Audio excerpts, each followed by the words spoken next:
प्रमेय, ठीक है, binomial theorem is very very important topics है एज पर्पज़ ऑफ जो हमारे इंजीनियरिंग के स्टूडेंट्स हैं, डिप्लोमा के एंड 11th-12th के जो स्टूडेंट होंगे उनके लिए हेल्पफुल टॉपिक होगा।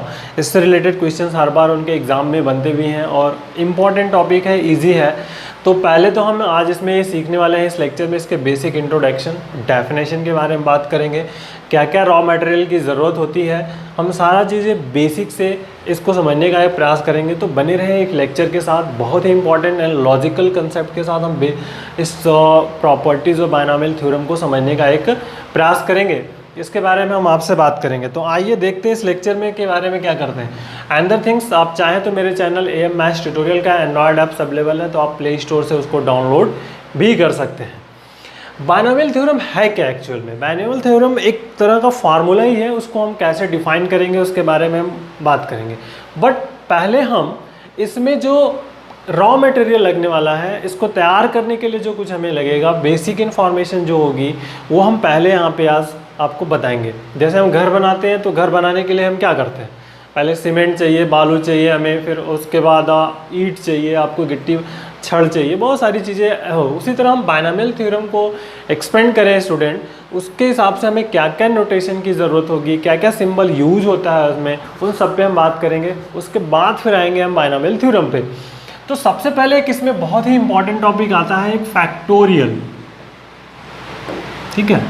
हम इसके बारे में बात करेंगे कि फैक्टोरियल क्या है, क्योंकि हर एक प्रॉब्लम में इस फैक्टोरियल का यूज होगा, फैक्टोरियल का सोल्यूशन हमें करने कैसे आएगा उसके बारे में हम बात करेंगे।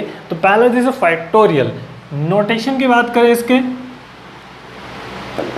नोटेशन मतलब जो प्रदर्शित करना है उसके बारे में हम बात करें तो इसको हम डिनोट करते हैं, दिस इज एक सिंगल लाइन, और इसके इस तरह से कर लीजिए, और एक L, ठीक है। एक ये आपका ग्रीक लेटर है, बट एक जनरल हम इस तरह से इसको, इस वैल्यूज़ को हम समझ सकते हैं कि दैट इज़ द फैक्टोरियल, ठीक है।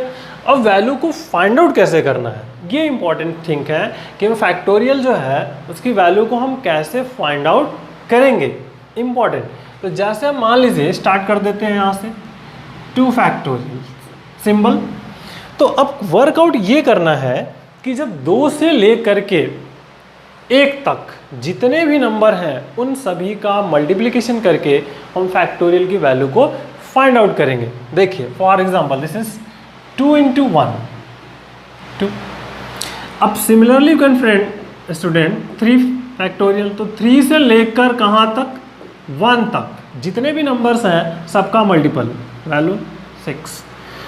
फैक्टोरियल 4 की बात करें, 4 3 2 1 कितना हो जाएगा आपका 24, ठीक है, फैक्टोरियल 4।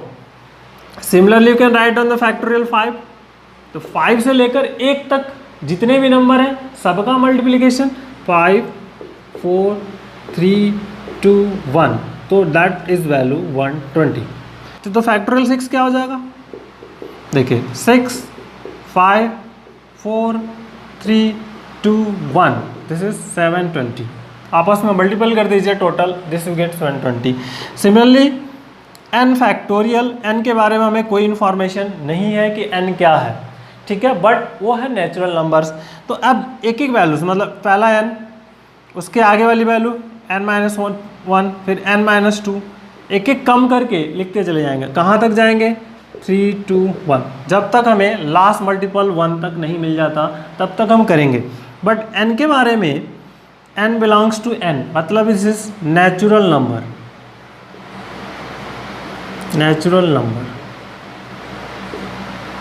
तो n is the natural number, ठीक है। नेक्स्ट थिंग इज इम्पॉर्टेंट, अब हम थोड़े से लॉजिकली कुछ समझने का प्रयास करते हैं।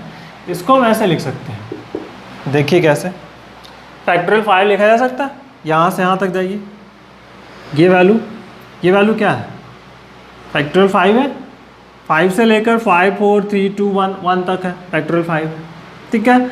अगर यहाँ से यहाँ तक ले तो क्या होगा, फैक्टोरियल 4 हो जाएगा, ठीक है। इसी तरह तो आगे वाली जो वैल्यूज होगी इसको हम इस तरह से भी लिख सकते हैं, 6 × 5 × 4 फैक्टोरियल लिखा जा सकता है। आगे नेक्स्ट थिंग, और आगे अगर हम बढ़ना है तो जैसे आ जाएगा 6 5 4 इंटू 3 फैक्टोरियल। तो इसका मतलब ये हुआ कि हम जहाँ मर्जी हमारी हो, जहाँ हमें ज़रूरत होगी वहाँ पे हम फैक्टोरियल नोटेशन को लगा करके आगे वाले टर्म को स्टॉप कर सकते हैं। समझ में आ रही बात? जहाँ भी ज़रूरत होगी वहाँ पे हम फैक्टोरियल लगा करके आगे वाले टर्म को स्टॉप कर सकते हैं। जैसे n फैक्टोरियल है तो इसको n इंटू n-1 फैक्टोरियल लिखा जा सकता है। n है तो n-1, फिर आगे वाले पे हम फैक्टोरियल को लगा सकते हैं। इसी तरह n, n-1, n-2, n-3 factorial and so on. ठीक है, तो इस तरह से हम इस फैक्टोरियल की वैल्यूज़ को लगा सकते हैं। ठीक है, अब ज़रूरत क्यों है इसकी? मेन इंपॉर्टेंट मुद्दा है कि हमें जो फैक्टोरियल नोटेशन हम कर रहे हैं या स्टॉप करेंगे तो उसकी हमें क्या ज़रूरत है ये समझना है। जैसे हमें कोई वर्क मिल जाए, कह दे कि फैक्टोरियल 10 डिवाइडेड बाई, मान लीजिए हम कहते हैं कि फैक्टोरियल 4 या फैक्टोरियल 6 की वैल्यू को निकालना, 10 अपॉन फैक्टोरियल 6। तो एक तो मेथड ये है कि आप लॉजिकली सारे वैल्यूज़ को सिंप्लीफाई करिए। 6 अपॉन फैक्टोरियल 6 मतलब 10, 9, 8, 7, 6, 5, 4, 3, 2, 1 और डिनोमिनेटर 6, 5, 4, 3, 2, 1। ये वैल्यू पुटअप करके सिंप्लीफाई करिए, दैट टर्म कैंसिल हो जाएगा तो बचा 10, 9, 8, 7। इस तरह से वर्कआउट हो गया। दूसरा तरीका ये है कि आप इसको हम यहाँ तक लेके जाएं, 10, 9, 8, 7 इंटू फैक्टोरियल 6 अपॉन फैक्टोरियल 6, ये वैल्यूज कैंसिल, 10, 9, 8, 7 ये वैल्यूज लिख सकते हैं। तो ये तो कहानी टोटली एक फैक्टोरियल की वैल्यूज़ की हो गई कि हम इस फैक्टोरियल की वैल्यू को कैसे फाइंड आउट करते हैं। ठीक है, तो इसका एक मटेरियल जो हमारा एक बेसिक फंडामेंटल है बायनॉमियल थ्योरम्स में जो यूज़ होने वाला है फैक्टोरियल के वर्कआउट, फैक्टोरियल के इक्वेशन ऑफ फैक्टोरियल के टर्म्स, तो उसको हमने यहाँ पर सीख लिया। तो पहला पॉइंट आउट क्या था हमारा? फैक्टोरियल। ठीक, अब आते हैं दूसरे पॉइंट ऑफ व्यू पे, दूसरे पॉइंट पे कि हमारा दूसरा जो नीडेड डाटा है वो क्या है। दूसरा डाटा जो मेन इंपॉर्टेंट है उसको हम कहते हैं कॉम्बिनेशन और संचय। ठीक है, हमने 11th-12th में पढ़ा हुआ है जैसे क्रमचयन, संचय, permutation and combination. So what is the symbol? Symbol होता है NCR। ठीक, और इसकी वैल्यूज़ को अब हमें फाइंड आउट करना है कि क्या वैल्यूज़ होगी NCR। तो NCR की वैल्यूज़ क्या होती है? ठीक है, सफिक्स और ये C एक सिंबल, ये वाला सिंबल दैट इज और R, तो इसकी वैल्यू होती है n factorial divided by R factorial और फिर n माइनस R फैक्टोरियल। किसका? इन दोनों का डिफरेंस। यहाँ पे ये दोनों का डिफरेंस करके फैक्टोरियल के साथ इसको हमने राइट अप कर लिया। ठीक है, जैसे कहते हैं कि हमें 5C2 की वैल्यू को फाइंड आउट करना है।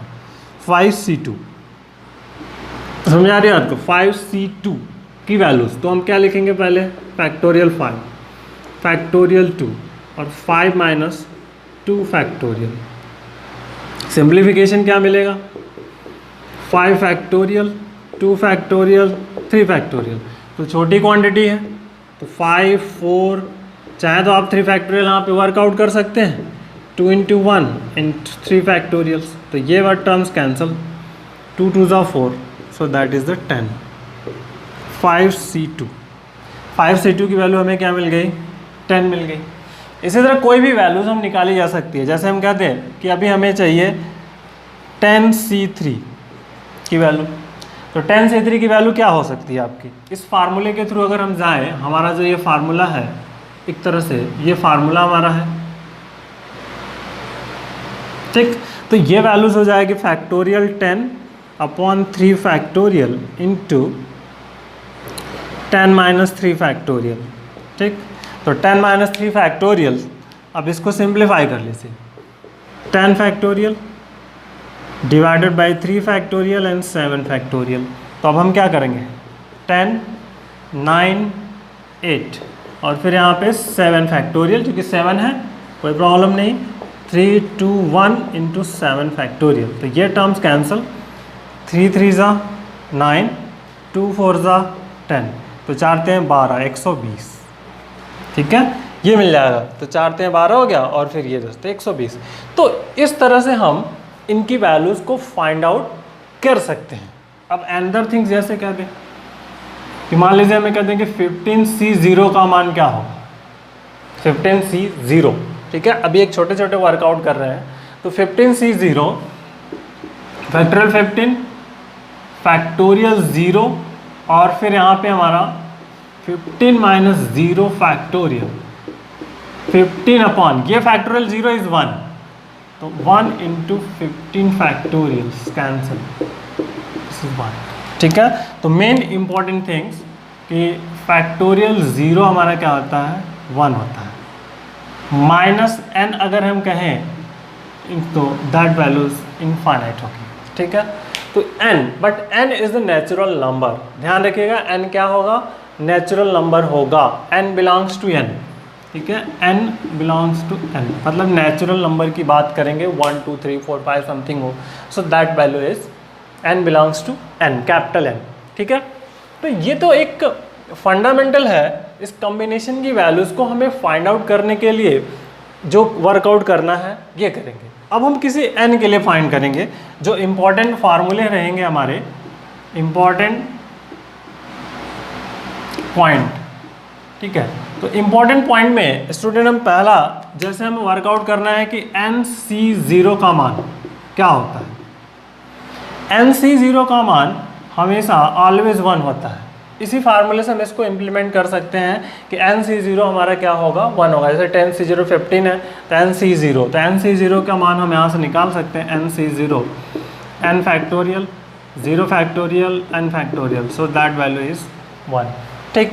सेकेंड थिंग्स NC1 की वैल्यू क्या होगी, इसकी वैल्यू होती है ऑलवेज n, मतलब कहने का कि अगर हम 10C1 की वैल्यू होगी 10, 15C1 की वैल्यू क्या होगी 15, कुछ भी लिख लीजिए आप, 1000C1 की वैल्यू क्या होगी 1000, मतलब ये जो सफिक्स ऊपर वाला होगा उसकी वैल्यू यहाँ पे रिप्रेजेंट करेगा।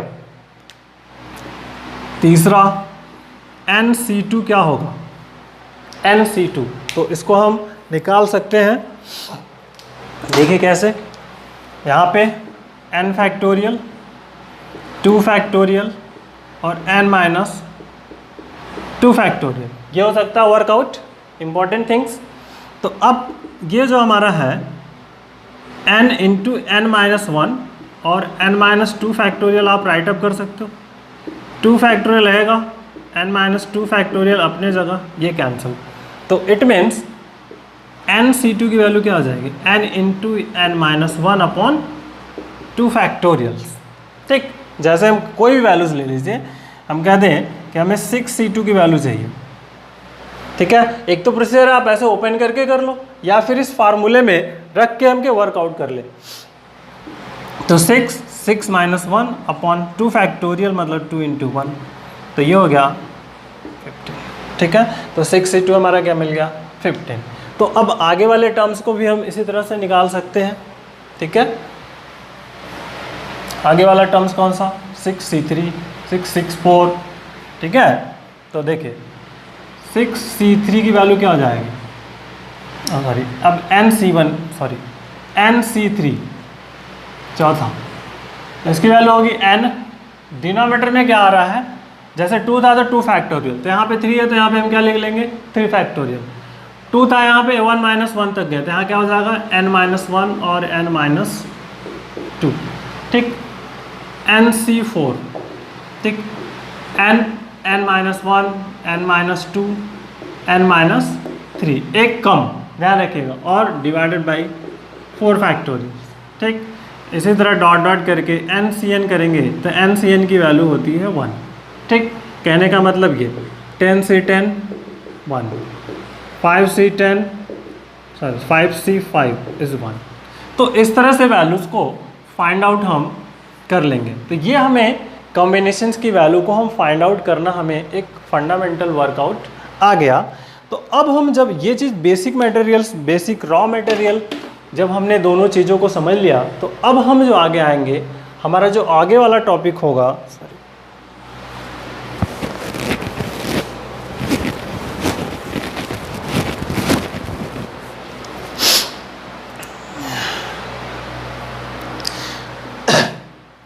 तो बेसिक चीज़ों को हमने यहाँ पे समझ लिया है। अब हमने मटेरियल्स भी समझ लिए, फैक्टोरियल क्या है, कॉम्बिनेशन क्या है, इनको हम कैसे सिंप्लीफाई करते हैं, कैसे अरेंजमेंट करते हैं, ठीक है। तो ये जब दो चीज़ें हम समझ लेंगे, उसके बाद आगे वाले टर्म्स पे आएंगे कि आगे का वर्कआउट कैसे करना है, बायनॉमियल थ्योरम क्या है, बायनॉमियल एक्सप्रेशन क्या है, ठीक है।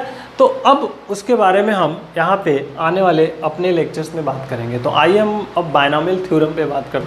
आइए अब हम थोड़े बायनॉमियल थ्योरम, द्विपद प्रमेय जो है इसके बारे में बात करें। हम बेसिक फंडामेंटल बातें चीज़ कर ली, तो इसमें हम दो चीज़ों को समझेंगे थोड़ा। एक है बायनॉमियल एक्सप्रेशन,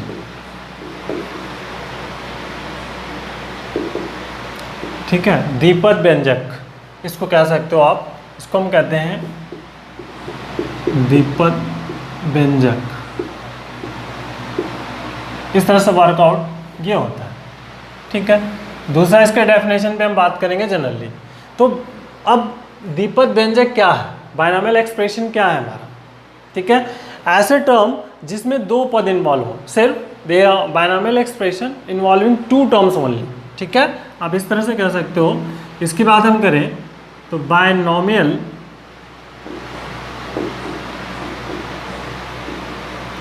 एक्सप्रेशंस इन्वॉल्विंग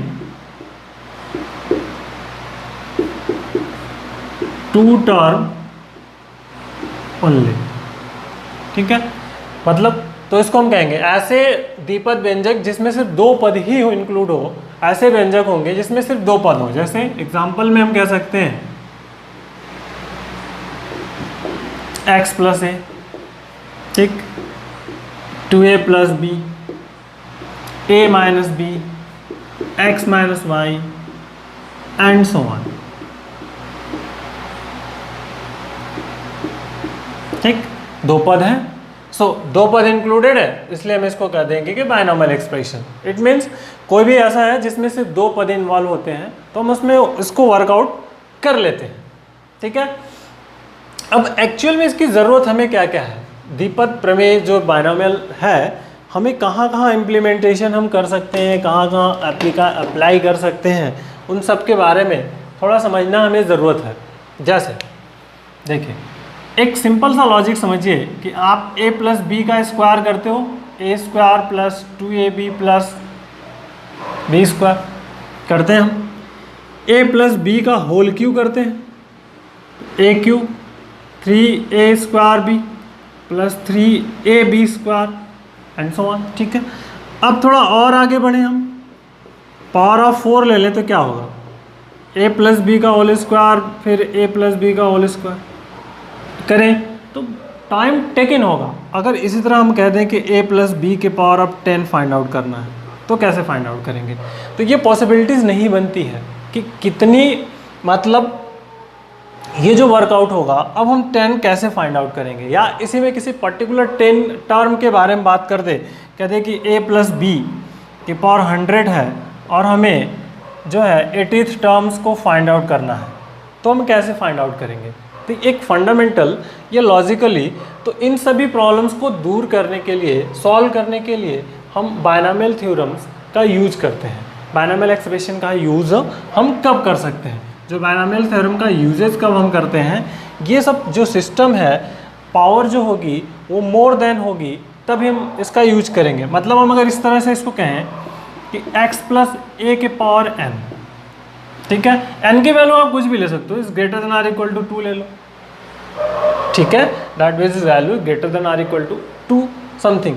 अब n जो है, क्या क्या पॉसिबिलिटीज बन सकती है n के बारे में, अबाउट n, जो घातांक पावर्स है n क्या क्या हो सकता है, n पॉजिटिव, n नेचुरल,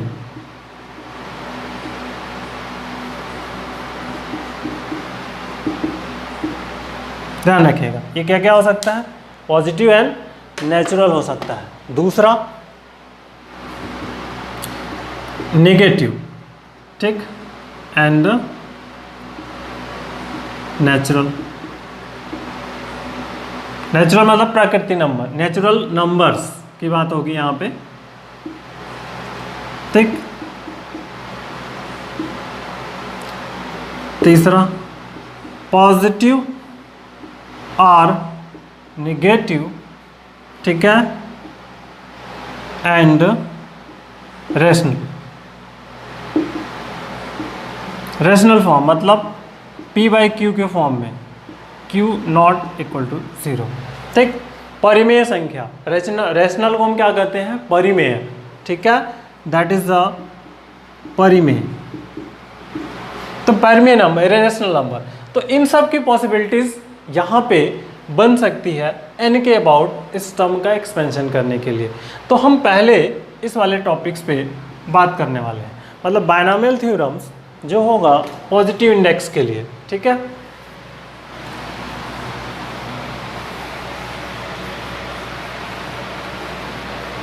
सबके लिए एप्लीकेबल तो है ये, मतलब जितने भी नंबर्स हैं टर्म्स, बट कुछ विथ कंडीशंस के साथ, ठीक है। जो कुछ कंडीशंस हम सम कंडीशंस को इन्वॉल्व करके इसमें फिर सारी वैल्यूज को निकालेंगे। तो हम पहले निकालेंगे बायनॉमियल थ्योरम जो होगा हमारा,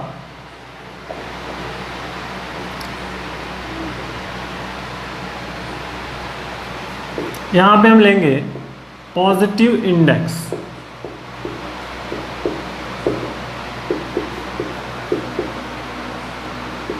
ठीक है, मतलब n की वैल्यूज होगी 1 2 3 अप टू समथिंग, इस तरह वैल्यूज के लिए हमें वर्कआउट करना है, ठीक है।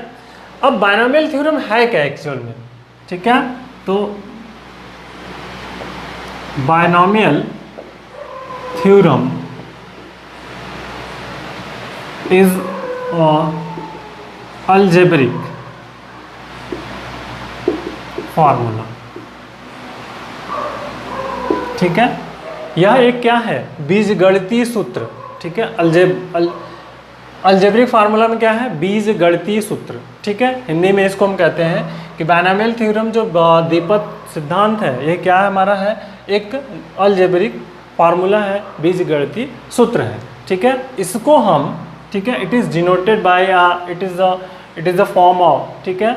इसका जो फॉर्म होगा वो होता है x प्लस a के पावर n। इसका जो जनरल फॉर्म इस तरह से हम डिनोट करते हैं। लिखेंगे कैसे, ये इंपॉर्टेंट टास्क, ठीक है।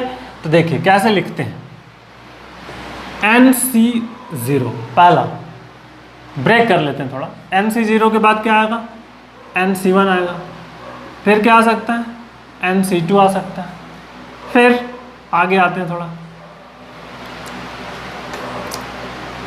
NC3 भी आ सकता है, प्लस अप डॉट डॉट करके आगे बढ़े हम, एक NCR भी आ सकता है, N प्लस डॉट डॉट करके NCN भी आ सकता है। ये वैल्यूज़ यहाँ पे इम्प्लीमेंट की जा सकती है। लिखने का तरीका समझिएगा, fundamental NC0, NC1, NC2, NC3, NCR, इनकी वैल्यूज़ को हमने सीख लिया है कैसे निकालना है। नेक्स्ट, अब यहाँ पे जो पहला टर्म्स है, यहाँ जो पहला टर्म्स है, यहाँ x, ठीक। अब इसके पावर इन दोनों के सफिक्स का डिफरेंस n-0, और सेकेंड टर्म जो होगा a के पावर 0, मतलब ये फर्स्ट, ये सेकेंड, ठीक है, सेकेंड। फिर नेक्स्ट x के पावर, तो x के पावर इन दोनों का डिफरेंस और a के पावर 1। नेक्स्ट x के power n-2 a square, next x के पावर n-3 और a क्यूब।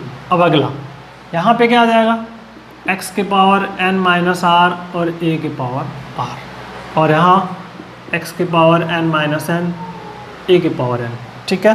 तो ये वैल्यूज़ यहाँ पे हमें फाइंड आउट हो जाएगी। तो जैसे ये वैल्यू हमें फाइंड आउट हुई, अब आगे के जैसे ही वैल्यू को हमने पुटअप कर लिया, अब ये थोड़ा एक अरेंजमेंट हो गया, ये ध्यान रखिए, this is first term, second, third and fourth and so on, ठीक। तो x प्लस a के पावर n जो है, दैट इज यार NC0 x के पावर n, a के पावर 0 इज 1, nc1 x के power n minus 1 into a, nc2 x के power n minus 2 into a square up to dot dot ncr x के power n minus r a power r something. ठीक, क्यों कर रहा हूँ, that is important point. हमें ज़रूरत क्या है इसको लिखने की, separate. What is this, n C r x के power n minus r a के power r in general, where n C zero, n C one, n C two, n C r are binomial coefficient। ठीक है, ये क्या है, binomial coefficient, द्विपद गुणांक। सो हम क्या बोलेंगे, द्विपद गुणांक। ठीक है, तो ये बायनॉमियल कोफिशिएंट है, बट ये क्या है। ठीक, अब समझो थोड़ा आप, जो एक्सपेंशन हम कर रहे हैं, इस एक्सपेंशन में टोटल नंबर ऑफ टर्म कितने हैं। इन the expansion of this what is the total number of term. ठीक है, थोड़ा सा एक लॉजिकल समझिए आप, कि अगर हम a प्लस बी का होल स्क्वायर कर रहे थे तो हमें क्या मिल रहा था, a square plus 2ab plus b square. अब क्यूब कर रहे थे तो क्या मिल रहे थे, a cube plus b cube, 3a square b plus 3ab square plus b cube. ठीक, तो नंबर ऑफ टर्म्स कितने हैं, पदों की संख्या टोटल 1 2 3, मतलब टोटल 3 टर्म्स। यहाँ पे कितने हैं, 4 टर्म। मतलब जब हम इसका एक्सपेंशन करेंगे स्टूडेंट, तो पदों की संख्या कितनी होगी, हमेशा जो इसके पावर n होगी उससे एक ज़्यादा होगी। मतलब अगर हम कहें यहाँ से लेकर यहाँ तक कितने पद होंगे, दैट इज r प्लस 1। पदों की संख्या कितनी होगी, r प्लस 1। समझिएगा क्यों, क्योंकि यहाँ पे अगर हम इसकी बात करें तो 2 है तो 3 होगा। ठीक है, एक ज़्यादा होगा। इस तरह बी क्यू की बात करें तो चौथा पद है, मतलब यहाँ पे तो ये r है तो r प्लस 1वां पद है। ठीक है, तो in the expansion x plus a के power n, no total number of term is equal to कितना होगा, n प्लस 1, या n plus 1 is a term in the expansion of x plus a। तो यहाँ पे हम नोट करके बात करें, यहाँ पे दैट इज इम्पॉर्टेंट कि in the expansion of x plus a के पावर n, ठीक है, total number of term is equal to n plus 1। ठीक, समझ में आ रही बात, n प्लस 1। तो टोटल नंबर ऑफ टर्म्स कितने होंगे, n प्लस 1 होंगे, जहाँ पर n क्या है, n के बारे में बताया है आपको, n belongs to natural number. ठीक है, यह नेचुरल नंबर रिप्रेजेंट डिनोट कर रहा है। तो अब ये जो वर्कआउट है ये हमें क्या मिलेगा, tr प्लस 1। ठीक है, तो अब हमें इसको हम क्या कहते हैं, इसको हम कहते हैं जनरल टर्म। ठीक, हम कहेंगे व्यापक पद। ठीक, जनरल टर्म्स कहा जाता है किसके, इन the expansion of x plus a के पावर n। ठीक है, ये बायनॉमियल फंडामेंटल है।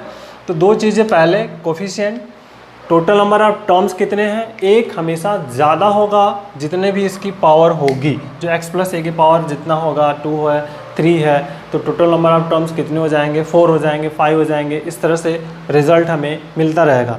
तो ये ध्यान रखिएगा, जैसे हम कहते हैं कि x पावर a 6 है, तो टोटल नंबर ऑफ टर्म कितने हो जाएंगे,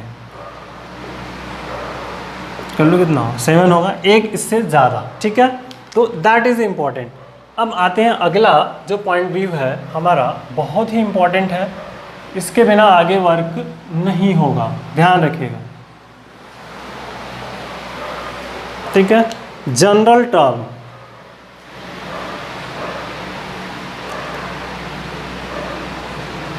general term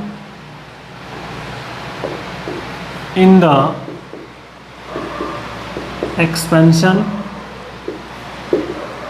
of x plus a के पावर n। ठीक, a मतलब x plus a power n के विस्तार में व्यापक पद क्या हो? ठीक है, व्यापक पद, तो इसको हम कहते हैं टी आर प्लस वन। ठीक, इसकी वैल्यू होती है एन सी आर एक्स के power n minus r a के पावर आर। ठीक, कौन सा? ये वाला, यही हमारा है जनरल टर्म्स, व्यापक पद। और ये बहुत ही इम्पॉर्टेंट पॉइंट है, इसके विदाउट हम कोई भी वर्क नहीं कर पाएंगे, क्योंकि इस हर एक क्वेश्चन में ये हमें फाइंड आउट करना है, करना ही करना है। तो ये जनरल टर्म आपको समझ में आ गया। इन the expansion of general term क्या होगा? आर प्लस वनवां पद, मतलब टी आर प्लस वन को हम जनरल टर्म्स कहते हैं। ठीक है, व्यापक पद कहते हैं इन द एक्सपेंशन। तो अब इसी पे हमें कुछ फंडामेंटल क्वेश्चंस को भी वर्कआउट करना होगा, प्रॉब्लम्स करने होंगे। ठीक है, थोड़ा सा इसका रिडक्शन भी हम देख लेते हैं, एक दो रिडक्शन कैसे हम कर पाते हैं।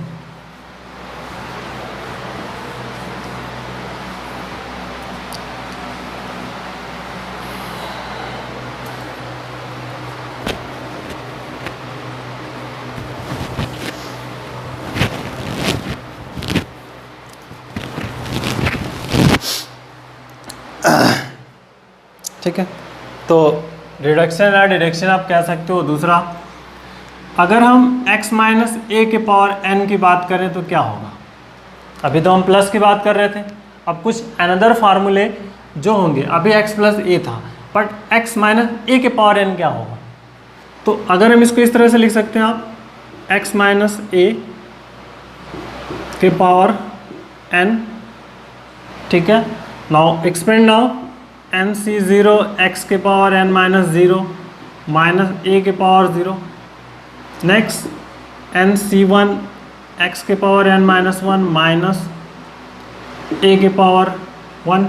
ठीक है, माइनस ए है, प्लस एन सी टू एक्स के power n minus two minus a का square, plus n C three x के power n minus three minus a cube and so on n C r x के power n minus r और minus a के power are. ठीक, आगे वाले भी terms मिलेंगे। ठीक, तो अब देखिए, तो थोड़ा और अरेंजमेंट कर दें आप, तो x माइनस ए के पावर n, और नेक्स्ट थिंग एन सी ज़ीरो एक्स के पावर n, यहाँ पर माइनस है तो माइनस हो जाएगा, एन सी वन एक्स के power n minus one into a, minus a का स्क्वायर पॉजिटिव, तो एन सी टू एक्स के power n minus two a square, इसको ले लेंगे, माइनस हो जाएगा यहाँ पे, एन सी थ्री एक्स के power n minus three A cube up to this n C r x के power n minus r minus one के पावर r एन ए के पावर r। ठीक, तो अब इसके एक्सपेंशन में हमारा ये जो टर्म मिल रहा है क्या है? T r plus one. ठीक है, तो जनरल टर्म्स यहाँ पे क्या होगा? Is equal to t r plus one is equal to n C r x के power n minus r a के पावर r माइनस वन के पावर r। ठीक है, ये हमारा जनरल टर्म मिल जाएगा इन द एक्सपेंशन ऑफ, जब यहाँ पे निगेटिव हो। अल्टरनेटिव पॉजिटिव निगेटिव तो मिल गया, बट ये जनरल टर्म्स हमें इस तरह से फाइंड आउट हो जाएंगे। ठीक है, आइए अब इस पे हम कुछ क्वेश्चन को करने का एक तो क्वेश्चन है पहला, find sixth term in the expansion of x square plus 1/x² raise power 10। ठीक, मतलब x square plus 1/x² power 10 के प्रसार में 6वां पद ज्ञात करो। ठीक, ये है वर्कआउट, यहाँ पे लॉजिकली यूज करेंगे हम। करना क्या है ये समझिए। पहला, अब हम थोड़ा, चूंकि यहाँ पे x इंक्लूड है तो हम क्या करेंगे, थोड़ा अनदर कोई डिफरेंट टर्म्स लेने का एक प्रयास करेंगे। कौन सा, हम मान लेंगे एक्सपेंशन जो है ये हमारा है x प्लस a के पावर n। ठीक है, जनरल टर्म्स, अब देखिए कैसे, general term in the expansion of x plus a के पावर n इज, चेंज कर दिया क्योंकि x इंक्लूड था इसलिए थोड़ा डिफरेंट लिख रहे हैं।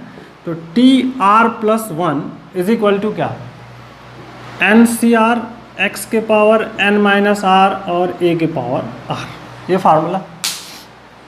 अब क्या करेंगे, अब इस वाले टर्म से इस वाले टर्म की कंपैरिजन कर देंगे। तो कंपैरिजन करके निकाल लेंगे। जैसे हम कंपेयर करेंगे एक्स स्क्वायर प्लस 1/x² के पावर ऑफ 10 है। सो नाउ इंक्लूड दिस, तो कैपिटल एक्स क्या होगा x², a क्या होगा 1/x², n क्या होगा 10।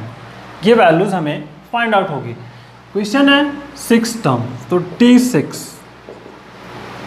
अब ध्यान रखिएगा यहाँ पे r+1 है, यहाँ पे +1 नहीं है, तो सबसे पहले हमें +1 में इसको बदलना होगा। मतलब T5+1 और ये वैल्यू क्या होगी r की वैल्यूज।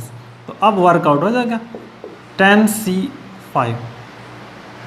ठीक है, 10C5, x मतलब x के पावर n, तो x² raise power 10 minus 5 1/x² 10C5 into x के पावर, ये देखिए 10 है तो 10 5 हो जाएगा, तो यहाँ पे हो जाएगा 10 और यहाँ भी क्या आ जाएगा x के पावर 10। कौन सा फार्मूला हमने यहाँ पे अप्लाई कर दिया, a के पावर m के power n is equal to a के पावर m डॉट n। तो अब ये कैंसिल, 10C5 की values factorial 10 upon 5 factorial 10 minus 5 factorial. ठीक, तो सिंप्लीफिकेशन कर दीजिए अभी। तो now T6 is equal to 10 9 8 7 6 5 factorials और फिर यहाँ पे 5 4 3 2 1 इंटू 5 फैक्टोरियल्स। तो ये वैल्यूज कैंसिल। ठीक है, टोटल कैंसुलेट कर लीजिए T6 252। तो ये वैल्यूज आ जाएगी हमें 252। तो x के एक्सपेंशन में अगर हमें एक छठा पद पूछ रहा है फाइंड आउट करना है तो हमें क्या मिल जाएगा आपका 252। ठीक है, तो ये लॉजिकल क्वेश्चन और इस तरह से हम वर्कआउट कर सकते हैं। और कोई क्वेश्चंस ले लेते हैं।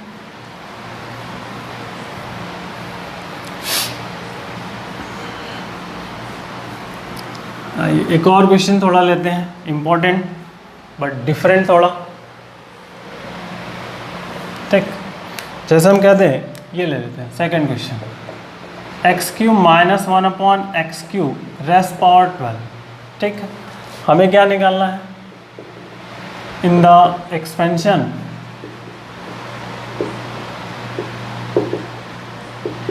फाइंड 8th टर्म, मान लीजिए निकालना है, 8th टर्म निकालना है एक्सपेंशन में। तो पहले वर्ग TR प्लस 1 x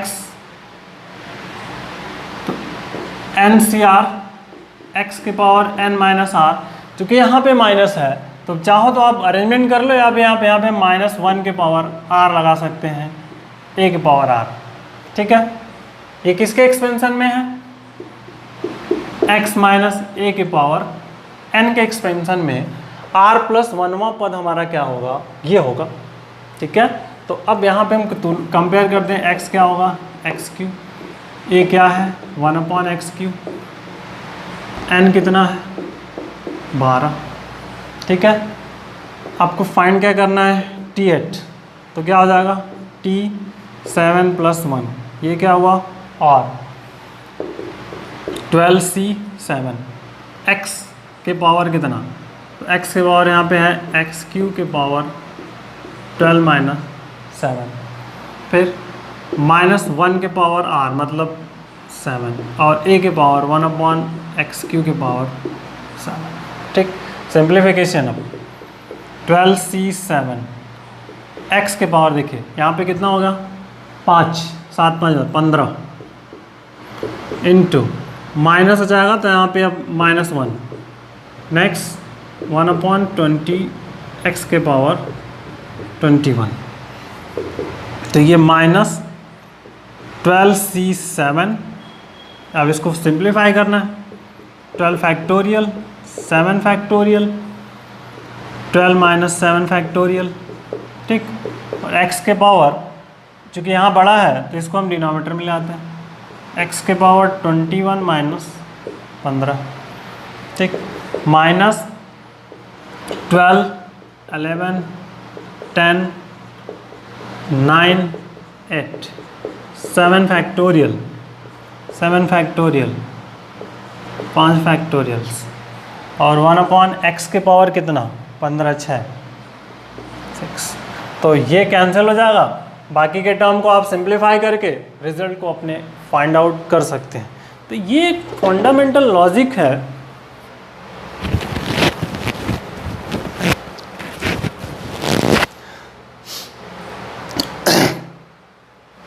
तो हमने एक फंडामेंटल लॉजिकली हम इसको समझ पा रहे हैं कि हम कैसे इस क्वेश्चन को करेंगे, इस तरह के क्वेश्चन को हमें कैसे हैंडल करना है, कैसे वर्कआउट करना है, ये इम्पॉर्टेंट है।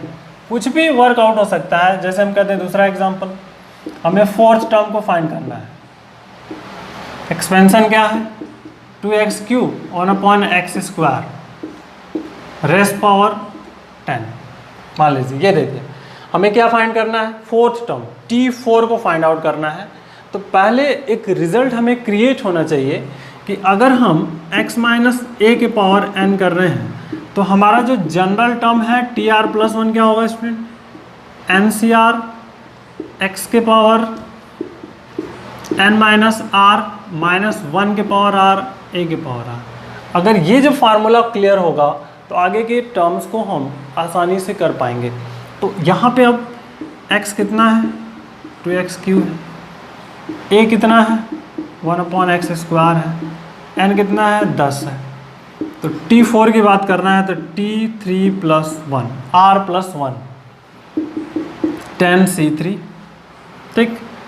x मतलब यहाँ पे 2x³ के पावर कितना हो जाएगा 10 - 3 1/x² है, रेस्ट पावर 3 -1 के पावर 3, ये निकल जाएगा यहाँ इस वाले फार्मूले से। अब सिर्फ सिंप्लीफाई करना है, रिजल्ट को फाइंड आउट करना है। 10C3 2 के पावर यहाँ पे 7, x के पावर 21, 3 है 7 है तो 21 हो गया, और 1/x के पावर 6 और -1, ठीक। बाकी के रिजल्ट को आप अपने आप फाइंड आउट कर सकते हैं। ये हो जाएगा -1 2 के पावर 7 इंटू 10C3 और 1/ यहाँ पे x के पावर 15, ठीक है। तो आगे ये रिज़ल्ट सिंपली सॉल्व करके हम फाइंड आउट कर पाएंगे। तो एक फंडामेंटल जो वर्क है हम बायनॉमियल थ्योरम के बारे में मोटा मोटा पढ़ पाए कि हमारा बायनॉमियल थ्योरम एक्चुअल में है क्या।